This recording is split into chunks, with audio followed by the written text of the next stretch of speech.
If your Tesla Powerwall 3 shows solar production limited, don't worry.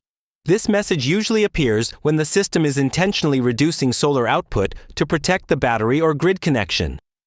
Let's go through the most common reasons and fixes. First, check your battery charge level.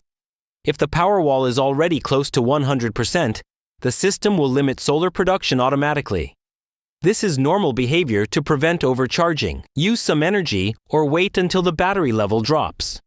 Next, check grid export limits. Open the Tesla app and go to Energy, Customize.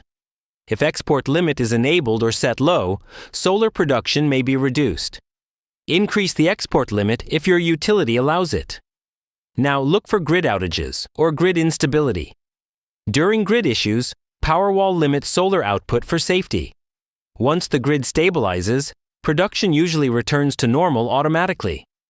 After that, check inverter or system alerts in the Tesla app. Any warning related to voltage, frequency, or temperature can trigger production limits.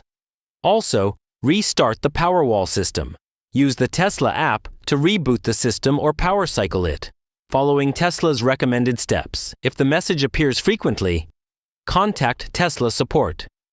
They can remotely check system logs and confirm whether the limitation is normal or needs adjustment. In most cases, solar production limiting is normal behavior, not a fault. If this tutorial saved you time, like the video, subscribe to LearnBase, and ask your next question below.